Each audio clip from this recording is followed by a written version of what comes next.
Cheers, queers! What's on the big gay agenda today, Theora? Today, we are starting what I'm sure will be an epic long journey on our coverage of Blank the series. Woo! Woo! It's gonna be very long. Oh, it's gonna be so long. Originally, we're like, we'll just kind of briefly overview this. We'll start by watching it together. And then it just spiraled out of control from there because there's so much going on in the show. And it's very entertaining. So, excuse me. Just to prepare everyone. So basically, Blank the series is set in the same universe as Gap the series. So if you're a fan of Gap the series, this is the continuation kind of that universe / those sisters. In that vein, we will be covering Blank the series in a very similar fashion to how we covered Gap the series. So we're going to be doing discussion episodes like this one today, where we go basically scene by scene through the entire show and kind of break down like what's going on, the acting choices, that kind of fun stuff. In addition to that, we reacted to the entire series. The full reactions in their entirety will end up on our Patreon. So have fun over there. And then highlights for select episodes will end up on YouTube because it's a lot of editing to cut it down to put it on YouTube. So the highlights will end up there. So there's plenty of Blank content. There will be for free or for $5 a month. You can just get it all on Patreon. Just as a heads up, that's what's going to be going on. There's a lot of content coming out. So much content. Originally, we weren't supposed to react to every episode of Blank either. And then that happened. It was so much fun to watch it. We just ended up watching the whole thing. And you actually get our, at one point we were watching in real time when it was going week by week. So you could have our panic of what's going to happen. And so that's real fun to relive. Or experience. It got real dicey. I'm just glad I have my first reactions to episode 4 filmed. You're never ready for episode 4. No, but it was so much fun. So much fun. But let's start at the beginning. But yeah, but I have to do stuff before that. You do. Uh-huh. If you're watching this podcast on YouTube, please make sure that you're subscribed to this channel, like this video, and leave a comment below. If you need help trying to figure out what to say in that comment, stay to the very end and I'll give you a word to use in a random comment I'll explain it then. Some of you have been doing it and bless all of you. Although for the loyal pin, it was really funny because you gave them basically you're spell this, and then everyone spelled it in English when they translated it. Yeah, they translated it. So first of all, no, someone actually did fully translate it, and I was like, well, damn, good job. But also, that's not the assignment. That's not the assignment, but damn, going for bonus points. So yeah, that was fun. So thank you. It's very entertaining. It's so entertaining. Yeah, I always forget about those words. It was hilarious. Thank you, guys. So yes, continue doing that. Yes. Also, share this podcast wherever you are consuming it with 3 people, because that's going to help us spread queer content and allow us to keep doing this podcast. And you want it, right? A lot of you want it. A lot of you keep asking for more. So I'm assuming yes. Anyway, if you're listening on audio platforms, make sure that you download the episode, leave a review and or rating, whatever you're able to on that platform, to help people know that the podcast is actually worth listening to. If, like we mentioned earlier, if you're interested in the full reaction videos, exclusive content, go check out our Patreon. We have all our videos go up early there, sometimes very early, depending on our release schedule. There's so much stuff going out there. It's ridiculous. And we are always filming more. And then you can also check out any merch.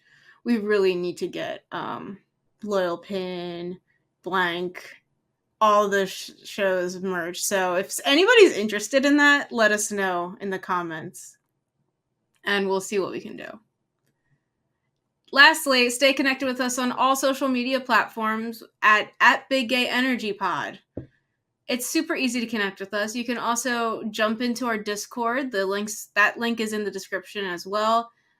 And come shout about everything going on. I know Theora keeps up with even the current series airing, so you can talk to her about everything. She brings me in when I need to, and then I'm like, why haven't you brought me in sooner? So yeah. Yeah.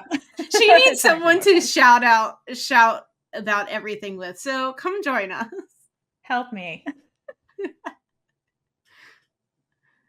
All right, but let's get into blank. Yeah, before we go any further, I just want to do a quick disclaimer for anyone who's new here or may just kind of be listening. So, as with all of the media we cover in Thailand, all hosts in attendance of the Big Energy podcast today are not fluent in the Thai language. We're not members of the culture, nor are we residents of the part of the world where this TV show takes place. Therefore, we are going to be limited in our perspective of this piece of media and can only analyze it with our like Western American life experiences and biases. We always try to do our very best to research the culture of whatever media we're doing just to put everything into context, but we are not experts on the topic and we want to be transparent about that before going forward. So if we mess things up, we're really sorry. We're not doing it to be mean. We're dumb. We're dumb bitches. So please correct us in the comments. A lot of our listeners have been really lovely. Oh, they have no issue correcting us in the comments. So like, we just disclaimer, just so you're aware. Please keep doing that. We appreciate it. Like we're on a journey of learning, so we appreciate all of you. So with that, let's get into blank the series. I just want to say the only Thai I know at this point is my Sai prick. So I now know bua, which means bored, because of the show. Because they say it a lot. I think it's hilarious. Bua? Like bua. Yeah, it means bored. So that means the bored palace? No, it's no. It's okay, like, it's in a different tone, but like, yeah. Got it. Okay. It means bored. Sorry, that's not important. Continue. What is important is we're going to get into blank the series. So if you're not aware, you can watch the whole entirety of it on YouTube. If you go to 9 Star Studios channel, it is all there. Enjoy. What is it about? Basically it's part of what we're just going to call the Gap universe. Basically, there's one author whose name I can't remember off the top of my head, and I don't want to butcher, who's basically doing lesbian Jesus' work and writing all these sapphic novels. And then everyone in Thailand is like apparently bidding over all of these things. They're like, I want to make it a TV show. So all of her stuff is becoming TV shows, which is just lovely. So it's kind of like the Marvel universe, where like all these stories are interconnected with all these characters who know each other, and it's lovely. This one is a continuation of more directly connected to Gap. So Gap, the series, stars Sam. This series stars her oldest sister, Nung. And basically, in season 1, we're going to start with season 1 because we're going to start with the first episode today. Basically, she's at this point left the palace. She's a struggling artist, and she falls in love for the very first time in her late 30s with a woman that's 16 years her junior. And really, they should have called this an even bigger gap. Yeah. But no, it's hilarious if that was the title of the show. The biggest gap. No, seriously. But it's called blank the series. And really that has to do with the fact that like, because I've read the novel at this point. We're mostly going to be sticking to like the show, and like I will interject some novel things, sprinkle it here and there. But for us, in the context of our discussions, our canon is like what we see on screen more so than like the book, because we're focusing on the TV show. But it basically means that like it's like a loneliness thing, like a blank, like I had no feelings, and then you suddenly they explain it in the book. Yeah, they explain it at the end, basically. But yeah, it's like a completion metaphor. That's really great. But really, biggest gap would have made sense for the show. I like an even bigger gap better. Right? Bigger gap. And then it just like sounds like a sequel. Anyway. And then like the final one is the biggest gap. The biggest gap. Yeah, exactly. Ultimate gap. Gap the end game, or like whatever. I don't know. It just would have been really funny if that just kept going, the title. Anyway. So before we like jump into the very first scene and we get through the episode, we're going to start with our lesbian Jesus hydration scale, which if you're new here, basically it's this very super gay scientific thing we came up with to like rate a piece of queer media based on our own personal preferences, how important we think it is, etc. So Kaitlynn, how much would you hydrate for lesbian Jesus or blank the series episode 1? Okay, first I just want to say that Theora and I had a short discussion before this episode, and like we've kind of agreed that every episode is a 10 just because Big Nuengs. Yeah. Yeah. Faye makes it a 10. Like just her existing. So really we probably won't even rate any more of these because honestly, like, what's the point? They're all 10s. But you just look at Faye. We're gonna let you know right now, we are both very big fans. We're big fans. I will say that like a good solid 40% of the discussions are going to be very swayed by our feelings towards Faye. We're just gonna put that out there. It's really hard. Like I was doing my notes and I text Theora. I'm like, Theora, I can't. It's very like, distracting. No. Also, like, whoever styled her and dressed her as Big Nueng, like, how do we send you a gift? Because that was the best thing ever. Theora. After last night, I think it's just her style. I think it's just her. Which we'll send her a gift. That's fine. That's not weird. Okay. Anyway, so yeah, this show is off the charts. Like, I know some people have mixed feelings about it because of the premise. Stick with us. Hopefully we will kind of like at least give you, if not change your mind, we're gonna try and change minds, but like give you a new perspective on kind of the show. Because like personally, when I first started watching it, like I was uncomfortable with the premise too, and I'm like, what the fuck is going on? This is weird. Like, but then we started watching it together, and Kaitlynn basically like pointed one thing out, and I was like, holy shit, that just changes everything about this show. And like, yeah, there's more to it that's on the surface, and truly the actors do a really good job of just like embodying their character. There's a lot going on here that's really lovely. So that's what we're here to talk about today. So, but if you don't like the show, that's okay. Like, it's totally fine. We all don't have to like the same things, but we are going to talk about this ad nauseum. So get ready. We're about to talk about it a lot. All right. But so last thing before we jump into it, knowing us, okay, if you've seen our Gap the Series discussions, you'll understand why I'm bringing this up now. But I think and the audience in the comments, if you're watching this in real time, let's take bets on how long before Kaitlynn and I organically bring up Jim from Gap the Series. I'm going to give us 10 minutes before Jim's mentioned. Well, we're technically mentioning Jim right now, but aside from this question, I was going to say planned wise 3 or 4 pages. No, but yeah, give a time frame before she organically comes up. I'm saying 10 minutes before we bring up Jim. I think we could go 20. All right, let's see who's right.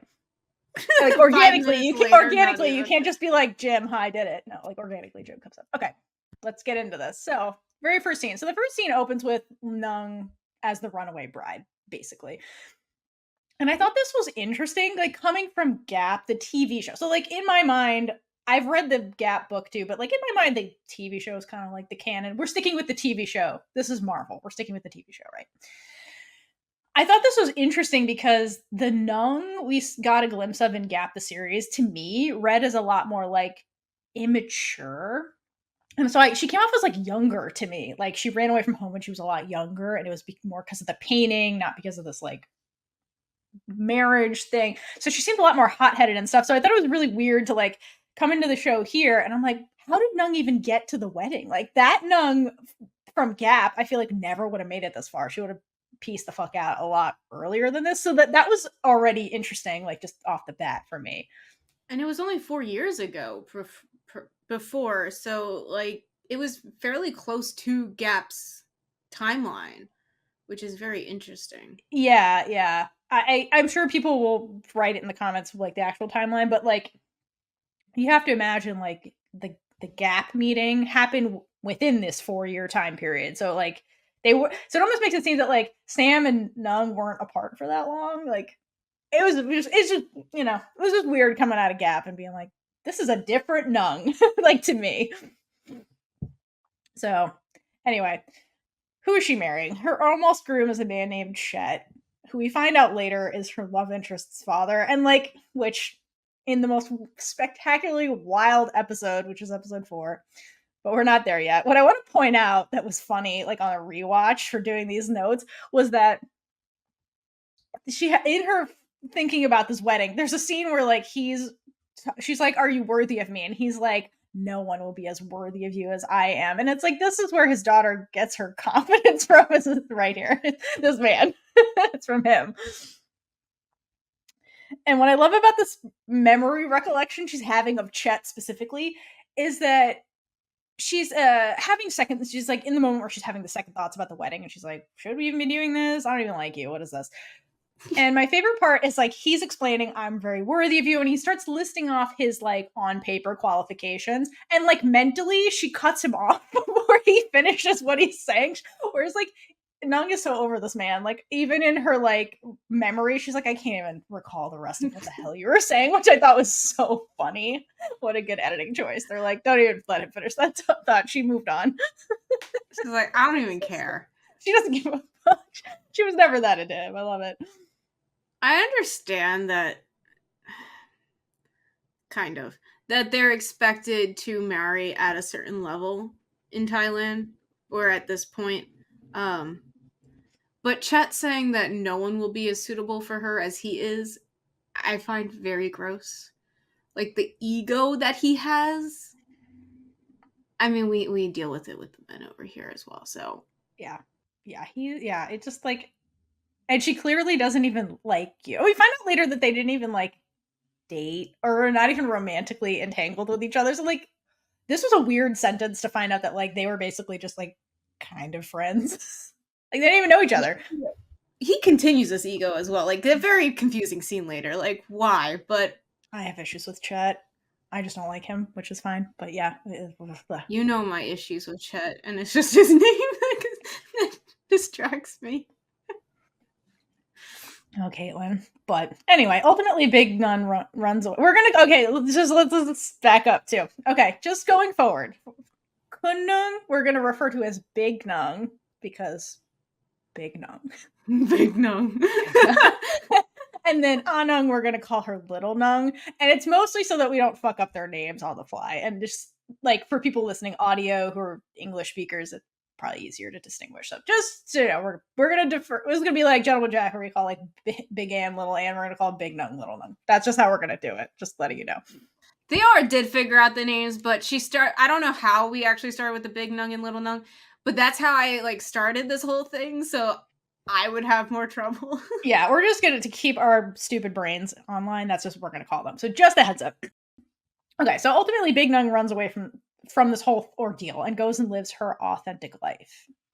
Good for you, girl. And when she's running away from this wedding, well, first of all, I don't blame you. But we get this beautifully dramatic shot of her looking back as she's running away. And this is definitely just for dramatic effect because, girl, just get in that car and go. And, like, I don't even know what these men would do if they caught up to her. Like, what were they planning on doing? I don't know, like, because I kind of just feel like they would tackle her and like put her in handcuffs and kidnap her. That's what it feels like as well. And she also does this again right as she's about to get in the car, but has a smirk on her face, and like she definitely knows what this is. But like, girl, just get in the car and go. I mean, they didn't really try too hard to get her anyway because, like, again, jump on the car. That's what Fast and the Furious tells you to do. Kat has never seen that movie. So, like, where was that taxi going? Like, it literally pulled up because other people were getting out, and then she hops in. Like, she doesn't have money. Like, how is she going to pay the taxi? I had so many questions about this. Like, no, what are you doing? Like, you also, you have to tell them where you're going first. We don't even get her saying, like, go now. It just starts going. I'm like, okay. Anyway, one detail I do love from this whole running away from sequence. Hold on. We just need to take a minute to stare at Big Nung because she looks really good in that shot looking back, and like I feel like that's why they did it, because that hair flip, just look at her. It's Maybelline. I feel like product placement could have been really great right there. Anyway, one thing I do love about this sequence, the realism of her when she's about to leave, she takes off her heels so that she can run faster, and I was like, that is great, because in a lot of these shows they have them running in heels, and I'm like, he would definitely catch her if she was in the heels. So like, I like that detail where she's like, I can get away a lot faster from not wearing these horrible shoes. So let me just, I love it. They are more grounded, I feel like, in the show, in the fact that it's more realistic. I agree. I like a lot of elements of the show. It's really good. I love it. It's less, I have less issues with the show really than a lot of the other shows we've seen, just in general. But I love that detail. Like, good for you.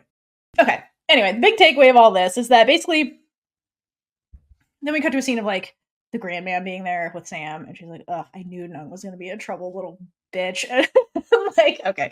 Anyway, we'll get into their trauma later. But basically, like, she's rejecting Nung in this moment is rejecting the life the grandman wants for her, which is like tradition, societal gilded cages, all that bullshit.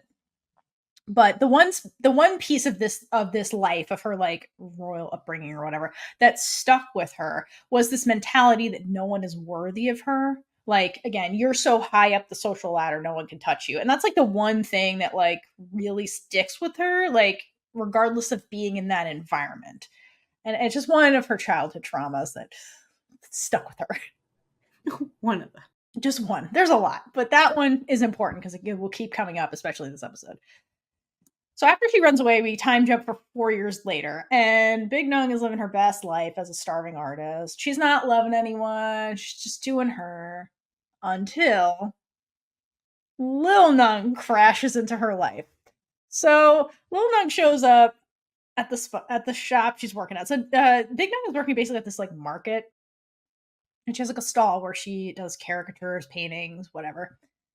And Lil Nung apparently keeps showing up at the shop. And she's speaking all kinds of informality, like they're super close and like giving the impression they've known each other for a while. And the first time I watched this, I was like, how? When? Why? Like, why are they so close? Like, this is really weird. Coming from off of like Big Nung being like, no one will ever get close to me. And like, there's Lil Nung being like calling her auntie and all this shit, and she's getting up in her personal space. And I'm like, okay, what happened here? Doesn't she call her sister first? Or oh no, that was in a flashback later. In the very last episode, we get like their first meeting and how that actually goes. Yeah, so basically, Lil Nung has no idea how old. Because okay, here's the deal: Big Nung is an ageless millennial where no one knows how old she is. They're like, "What are you in your 20s?" Like, I don't know, and she's like, "Yeah, okay." So I thought she was 26 or 27. She aged well, exactly. Right. You can't blame Little Nung for any of the way she behaves because it's all relatable, right? But anyway, the key takeaway here is that, like, okay, they act, Little Nung acts like she's real close to Big Nung. And the key here is that Little Nung has no idea that Big Nung is nobility. Okay, she doesn't know who she is. She's just some woman she found at this market. And Big Nung is just a super hot, emotionally unavailable, very single artist. So naturally, Little Nung falls in love with her because that's how lesbianism works. What I find funny is that it seems like Little Nung immediately had her eyes set on Big Nung and didn't bother to check if she was even a lesbian in the first place. But I guess to be fair, look at her. Yeah, look at her.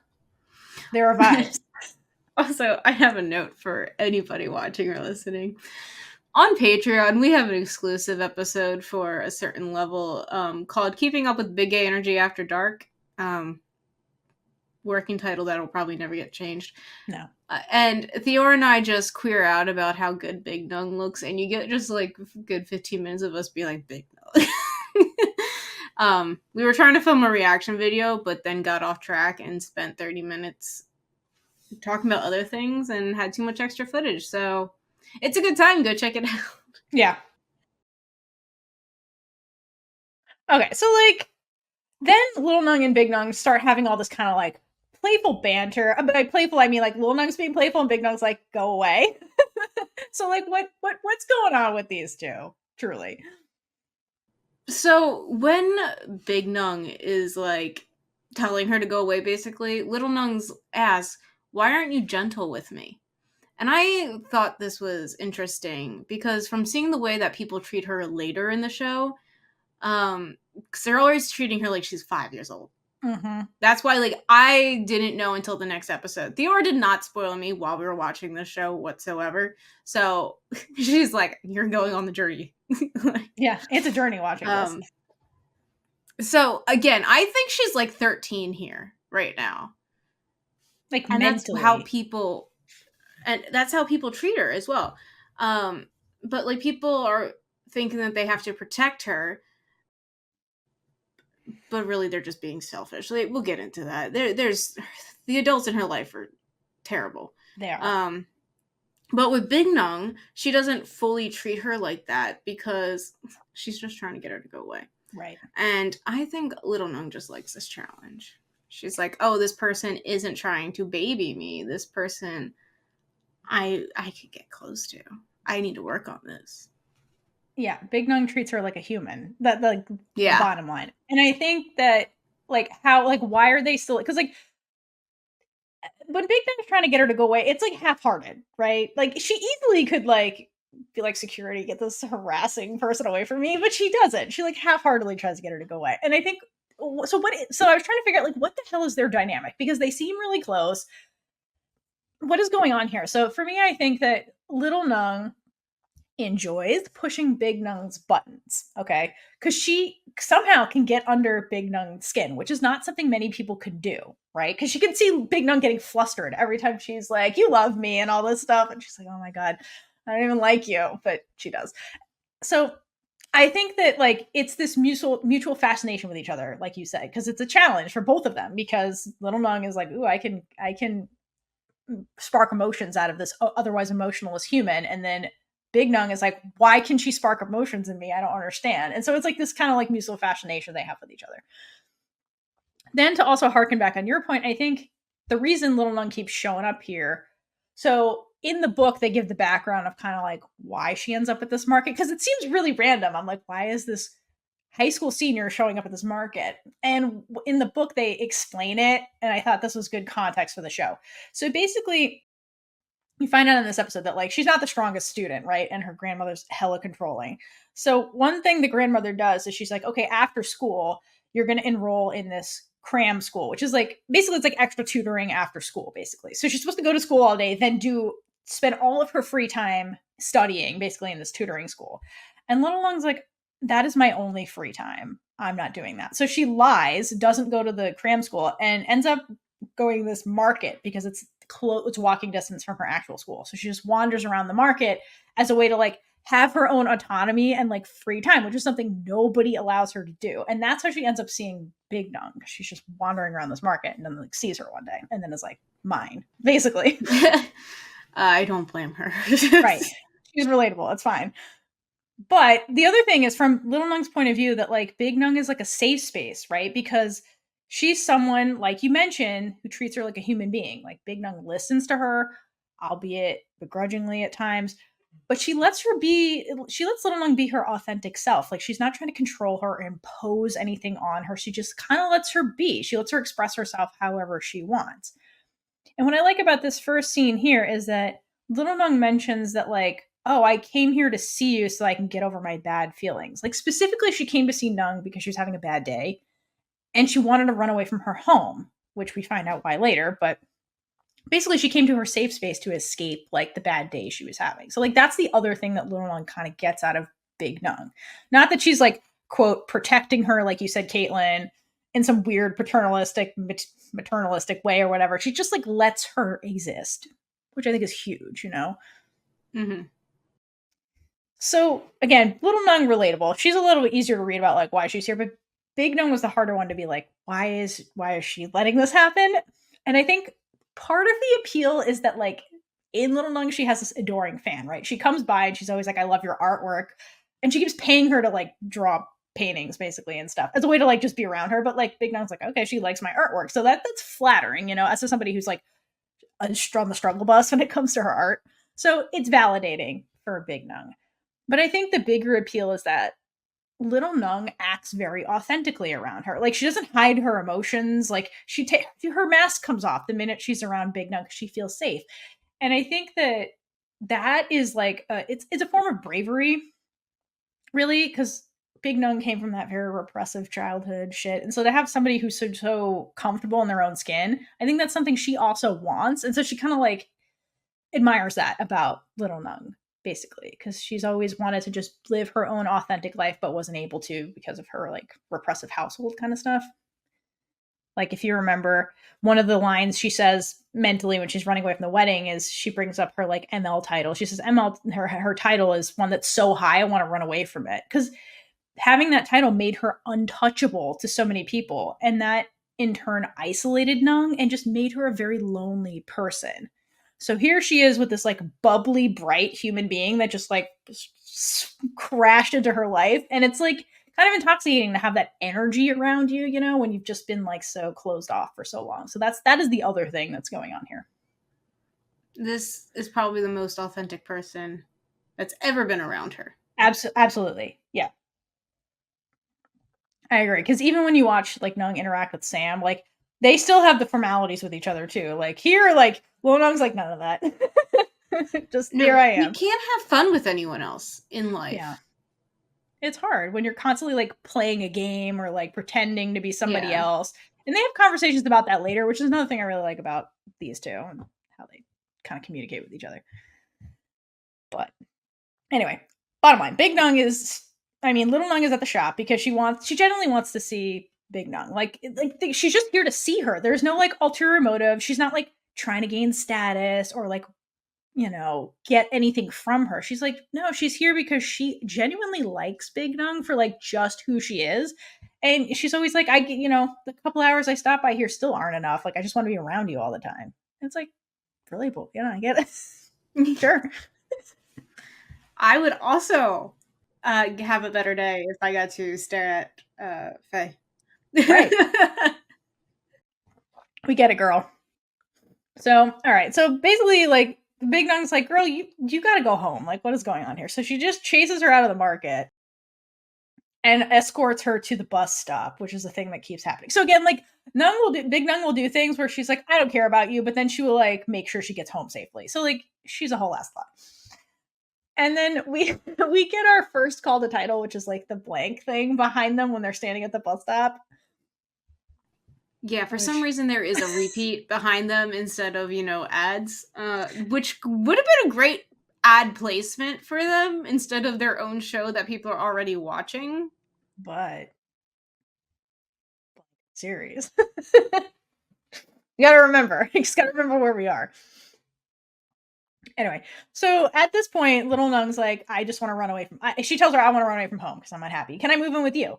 And Big Nung's like, absolutely fucking not. You can't move in with me. So she sends her home on the bus.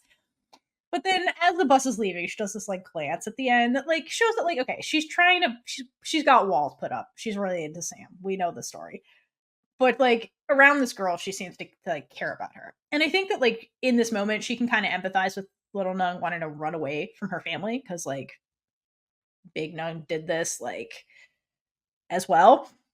But at this point, like Little Nung is like so much younger than Big Nung was when she ran away, when she made that decision, right? And I think this moment is supposed to hint that Big Nung has some regrets about her own life that she's processing based on the choices that she made, like to run away from home and kind of how she handled that whole situation.